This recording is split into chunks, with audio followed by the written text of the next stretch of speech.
OK, alors ma petite introduction pour mes autres enseignements sur ma chaîne YouTube. Alors, encore une autre fois, nous sommes avec l'école de la mission Éveil au Kinshasa, à Kinshasa, le Congo, et avec l'entreprise missionnaire. Et aujourd'hui, ça va être partie 3. La dernière partie concernant la prière, la vie de prière, c'est partie 3. Alors, c'est la dernière partie sur la prière. Ensuite, nous allons commencer sur autre sujet. D'après vous, vous me donnez les sujets et je vais me préparer pour les sujets. Alors, c'est comme ça on avait un peu discuté un peu avec Jean, avec Pasteur Jean. Alors, tout marche bien ici, tout marche bien. OK. Alors, ici, j'avais marqué avec les notes le Nouveau Testament. OK? Nous sommes dans le Nouveau Testament. Nous ne sommes pas dans l'Ancien Testament. Nous sommes dans le Nouveau Testament. OK? Alors, le Nouveau Testament conçoit la prière comme une relation de dialogue avec Dieu, plutôt qu'une rituel religieuse. Il n'y a pas de religion avec Dieu. Dieu n'est pas intéressé avec la religion. C'est une relation. Une relation. Dieu voulait avoir une relation avec Adam et Ève. Il veut avoir une relation avec nous, parce que nous sommes ses enfants. OK? Moi, j'ai pas d'enfants. Mais je sais, entre les pères, une mère, un père et les enfants, il doit avoir une bonne relation, une famille. Et c'est ça. Le christianisme, la nouvelle création, le corps du Christ, l'Église, c'est une famille. C'est la famille de Dieu. C'est la famille de Dieu. Alors, dans une famille, il doit y avoir une relation. Des bonnes relations. Des relations émotionnelles, des relations basées sur la parole. Basées sur la parole. Dieu nous a donné sa parole. Pourquoi? Pourquoi Dieu nous a donné sa parole? Sa parole n'a pas changé depuis 2000 ans. Elle n'a pas changé. Dieu n'a pas changé. C'est nous qui doit changer. C'est nous qui doit s'aligner avec la parole de Dieu. OK? La parole ne change pas. Il a privilégié l'authenticité à la performance, exhorte à la persévérance dans la foi et encourage et présenter à Dieu toutes ses demandes, ses actions de grâce et ses besoins avec l'assurance qu'il entend et répond. Ça, c'est toutes des choses que j'ai déjà touchées sur. OK? Alors, je me répète un peu, parce que c'est la dernière partie, et ensuite, nous allons embarquer dans la nouvelle des versets concernant la prière encore. Ici, j'ai marqué, parmi les enseignements clés, l'authenticité. L'authenticité avec Dieu et entre nous. Nous sommes frères et sœurs. Vous, vous êtes en Afrique. Moi, je suis en Amérique du Nord. OK? Moi, je suis blanc. Je suis un blanc. Vous, vous êtes un moins blanc. Mais si nous sommes tous nés de nouveau, nous faisons toute partie de la famille de Dieu. Nous sommes frères et sœurs en Christ. OK? Ma mère, elle avait 96 ans. C'était ma sœur en Christ, parce qu'elle était née de nouveau. J'appelais ma mère toujours ma sœur. Sœur Yvonne. Mais c'était ma maman. Mais c'était ma sœur en Christ. Elle est au ciel aujourd'hui et je vais la revoir. Fermez ça le bruit. Arrêtez. Jésus a condamné les prières hypocrites. OK? Il a condamné les prières hypocrites des pharisiens, destinés à impressionner autrui. Eux, ils voulaient impressionner les autres. Non, il ne faut pas impressionner personne avec la prière. Et à exhorter les croyants à prier en privé. Ah, c'est ça que j'ai dit. La vie de prière commence à la maison. Ça commence à la maison entre toi et Dieu, ton Père, Jésus, le Saint-Esprit.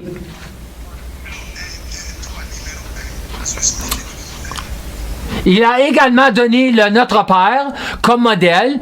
Notre Père qui est aux cieux. OK, c'est un modèle.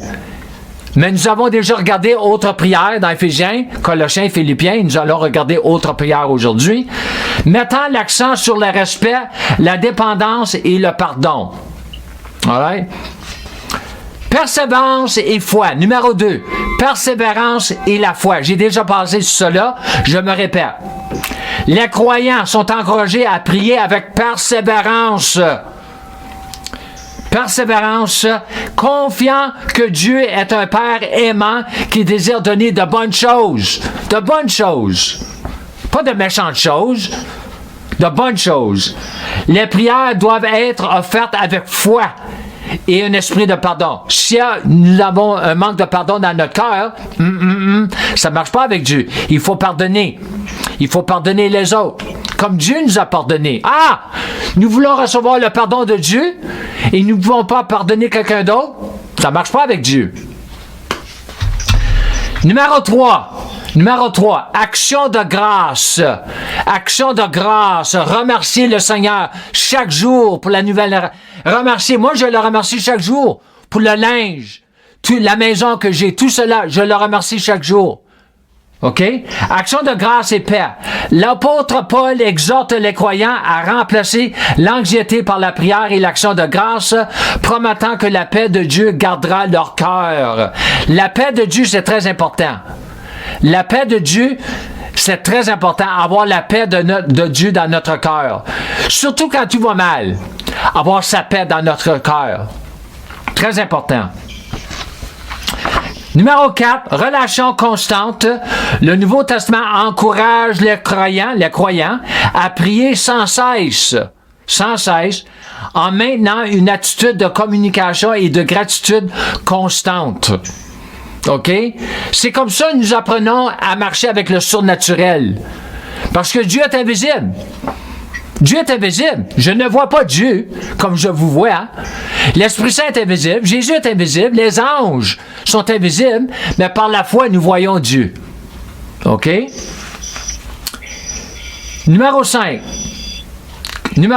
communauté et intercession. Ah, les croyants sont invités à prier les uns pour les autres, pour leurs dirigeants et pour tous les hommes. C'est là que vous vous rencontrez ensemble.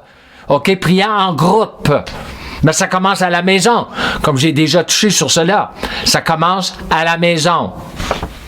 Numéro 6, et ensuite nous allons rentrer dans des autres versets concernant la prière. Pas des prières, mais qu'est-ce que la parole nous enseigne des prières? Le Nouveau Testament explique également comment le Saint-Esprit intercède pour les croyants lorsqu'ils ne savent pas quoi prier. Ça, c'est tromé dans Romains 8. OK? L'Esprit Saint intercède pour nous. L'Esprit Saint intercède pour nous. Surtout quand nous prions en langue. OK? Fermez le bruit. Je ne veux pas entendre de bruit. Il y a du monde dehors, je ne veux pas entendre de bruit. OK? OK. Alors, regardons les versets. Regardons des versets spécifiques concernant la prière. Matthieu 5, 44. Jésus dit, aimez vos ennemis et priez pour ceux qui vous persécutent. OK? Nous avons tous des ennemis. OK? Il y a tout le temps quelqu'un qui t'aimera pas. Surtout le diable. Mais il y a tout le temps quelqu'un qui t'aimera pas. Et ceux qui t'aiment pas, il faut prier pour eux. Pas s'endurcir le cœur vers eux, mais prier pour eux. OK? Matthieu 6, 5 à 8. Et quand vous priez, ne faites pas comme les hypocrites, comme les pharisiens. Ils aiment à prier debout dans les synagogues et au coin des rues pour être vus des hommes. Je vous l'ai dit en vérité, ils ont déjà reçu la récompense. Oh, c'est pas bon. Mais quand tu pries, entre dans ta chambre. C'est ce que j'ai dit. La prière commence en privé. Privé, dans votre maison. Même aller prendre des marches de prière. Fermez la porte et prie ton Père qui est là dans le secret. Et ton Père qui voit dans le secret te le rendra. Il te le rendra. C'est marqué. C'est dans la parole. Quand tu pries, ne rabâche pas comme les païens, car ils s'imaginent qu'à force de paroles, ils seront exaucés. Ne leur rassemblez pas, car votre Père sait dont vous avez besoin avant même que vous lui demandez. Dieu sait tous nos besoins. Tous nos besoins. Alors, il faut savoir ce que la parole nous enseigne concernant ces choses-là. C'est pour ça que je fais des enseignements sur la prière. Il faut bien prier, comme j'ai dit dans un enseignement passé. C'est pas assez de prier, il faut bien prier. Parce que moi, je veux voir des fruits à ma vie de prière. Je veux voir des résultats. des résultats. Matthieu 26, 41. Veillez et priez. Veillez et priez, afin de ne pas entrer en tentation. L'esprit est bien disposé, mais la chair est faible. La prière. Une personne qui a une vie de prière ne tombera pas dans le péché. Il ne tombera pas dans le péché. Une personne qui est dans la parole et qui est dans la prière ne tombera pas dans le péché. Tu ne peux pas pécher et prier. Tu ne peux pas pécher et être dans la parole. C'est impossible. OK? Le moment que vous arrêtez de prier, le moment que vous arrêtez de rentrer dans la parole, c'est là que les tentations vont arriver. Il faut faire attention. Il faut prendre garde. OK? Marc 1,35, très tôt le matin, alors qu'il faisait encore nuit, Jésus se leva, quitta la maison et se rendit dans un lieu désert où il pria. Tu vois? Dieu, même Jésus lui-même, se renfermait avec son Père. Encore plus pour nous. OK? C'est ça que j'ai dit. Moi, ça tombe tout le temps, cette petite affaire-là. Jean 14, 13 à 14. Jean a tous les notes. Je lui ai envoyé les notes. Et tout ce que vous demanderez en mon nom. Qu'est-ce que ça veut dire en mon nom? Ça veut-tu seulement dire au nom de Jésus? Non, à ma place. Quand nous prions, moi je veux que c'est comme Jésus prie à travers de moi par son esprit. Parce que toutes les prières que Jésus va prier à travers de moi, Dieu va les entendre, il va les exaucer. Alors quand c'est marqué prier en mon nom dans sa parole, ça veut dire prier à sa place, comme si on priait à sa place, comme Jésus prie à notre place. Je le ferai, afin que le Père soit glorifié dans le Fils. Si vous demandez quelque chose en mon nom, je le ferai. Quelle promesse! Quelle promesse! OK? Mais c'est basé sur la condition. La condition, c'est conditionnel. Toutes promesses sont conditionnelles. Il y a toujours une condition. Si tu fais ci, je vais faire cela. Si tu fais ci, je vais faire cela. Jean 15, 7. Si vous demeurez, encore une condition, si vous demeurez en moi, et que ma parole demeure en vous, demandez ce que vous voudrez, et cela vous sera accordé. Quelle promesse! Quelle promesse! C'est des belles promesses que Dieu nous a données. Nous sommes ses enfants. C'est comme les parents, ils donnent des promesses à ses enfants. OK. Avançons.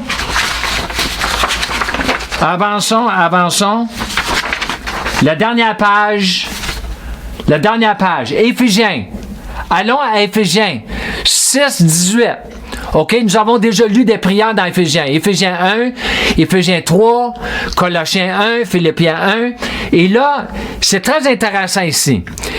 Éphésiens 6, ça a à faire avec l'armure de Dieu, la pleine armure de Dieu. 10 à 18. OK, nous n'allons pas lire tout cela. Mais verset 18, qui fait partie de l'armure de Dieu, Paul a écrit par l'Esprit Saint, faites en tout temps par l'Esprit, toutes sortes de prières et de supplications. Toutes sortes de prières et de supplications par l'Esprit Saint.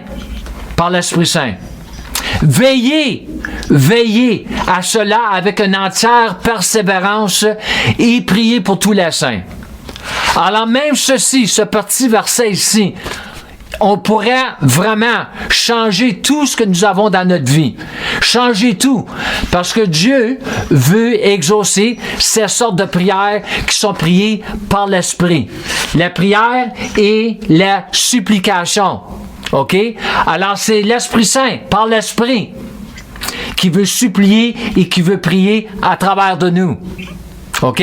Alors, le plus que nous connaissons ce que la parole nous enseigne sur la prière, méditons sur cela, renouveler l'intelligence, le plus que l'Esprit Saint va être libre à agir à travers de nos prières. OK? Romains 12, 12. Réjouissez-vous en espérance, soyez patients dans l'affliction, pas la maladie. Il n'y a pas de maladie. L'affliction, c'est pas la maladie, OK? Jésus a porté nos maladies, OK? Alors, il faut savoir la différence, OK? Persévérer dans la prière. Persévérer dans la prière. Et souvent, dans le grec, le Nouveau Testament a été écrit dans le grec, c'est des impératifs. Est-ce que vous savez c'est quoi un impératif? C'est un commandement. Un impératif. Alors, quand même c'est marqué ici, persévérer dans la prière, c'est un impératif. Ce n'est pas une suggestion. Non, non, non. C'est un impératif. C'est un commandement. C'est un commandement. OK. Allons à Jacques. Jacques 5, 13 à 18. Quelqu'un parmi vous est-il dans la souffrance? Qu'il prie. Quelqu'un est-il dans la joie? Qu'il chante des cantiques. 14. Quelques-uns parmi vous est-il malade? Là, il parle un peu de la maladie. Qu'il appelle les anciens de l'Église et que les anciens prient pour lui en loignant d'huile au nom du Seigneur. 15. La prière de la foi. La prière. C'est pas marqué juste la prière, c'est marqué la prière de la foi. Sauvera le malade. Guérira le malade. Mais c'est la prière par la foi.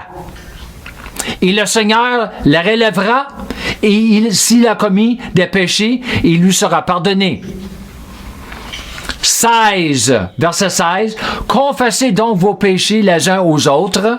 Ça, c'est très important pour avoir une vie de prière qui va être efficace. Et priant les uns pour les autres afin que vous soyez guéris.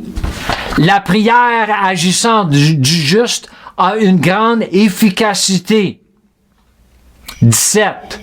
Élie, dans l'Ancien Testament, il est un homme de la même nature que nous.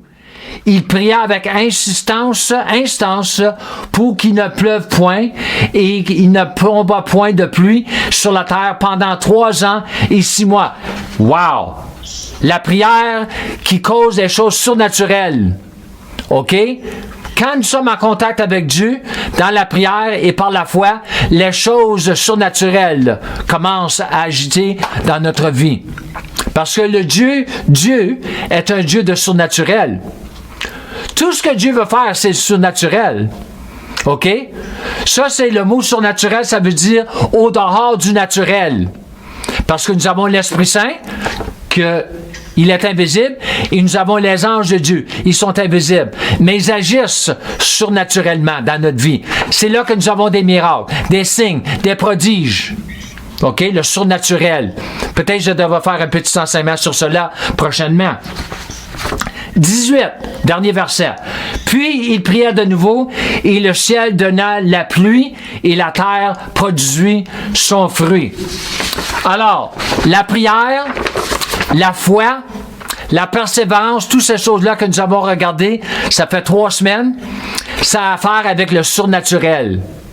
Dieu répond à nos prières si nous sommes dans la foi, si nous prions selon sa volonté, ça va agir, Dieu pour agir dans notre vie surnaturellement. OK? C'est très important. Parce qu'il y a beaucoup de choses que Dieu il doit faire dans l'invisible, dans les choses que nous ne voyons pas avec les yeux. Mais éventuellement, ça va apparaître dans notre vie. Et là, nous allons le voir, nous allons le toucher. OK? Ça, c'est très important. Et ça l'ajoute à notre vie de prière. Ça l'ajoute. Ça l'ajoute à notre vie de prière. Moi, ça fait des années que je prie beaucoup. Et moi, j'ai toujours hâte de prier. J'ai toujours hâte. Même des fois, ça va pas bien, j'ai hâte de prier. J'ai hâte de prier. J'ai hâte de rentrer dans la parole. J'ai très hâte de rentrer dans la parole. Toujours. Toujours. Chaque jour. 7 jours par semaine. Ma vie, c'est une vie de prière. Ma vie, c'est la vie de la parole. OK? Comme croyant, missionnaire, apôtre, que ce soit, réformateur, que ce soit, la vie de prière, ça nous appartient. OK? Parce qu'une relation avec Dieu nous appartient. Et nous devons bâtir cette relation. Nous devons bâtir la relation avec Dieu, avec le Père, avec Jésus par l'Esprit Saint, avec sa parole, mais entre nous, comme croyants, frères et sœurs en Christ. que ce soit à l'école de la Mission Éveil, Mission Silo, l'église de Mission Silo, autres croyants, ça dépend. Ça dépend. Votre milieu, votre entourage, ça dépend. OK? Alors, je finis avec cela. Mon enseignement a duré 20 minutes. Alors, j'aime ça garder un peu court, mais je vous ai donné beaucoup à digérer. J'ai envoyé toutes les notes à Jean, à Pasteur Jean. Alors, qu'est-ce qu'il fasse avec les notes, je ne sais pas. Mais en tout cas, il y a beaucoup là à méditer, à renouveler l'intelligence concernant la prière, pour que nous puissions prier avec efficacité, surtout dans les temps que nous vivons. Surtout dans les temps que nous vivons, dans les derniers temps. Les derniers jours, nous arrivons. Moi, je crois que nous arrivons dans les derniers jours sur la terre. Encore? Alors, c'est vraiment le temps là, de prendre la parole au sérieux, concernant la parole, concernant la prière et beaucoup d'autres choses, certainement. Mais la prière, c'est impératif. C'est capital. C'est capital. OK? Alors, je peux vous laisser avec tout cela. Les questions, je pense que peut-être ce serait mieux. J'avais déjà mentionné à Jean, Pasteur Jean, s'il y avait des questions, il peut me les envoyer, mais il m'a rien envoyé. Alors, je ne sais pas s'il n'y a pas de questions, je ne sais pas.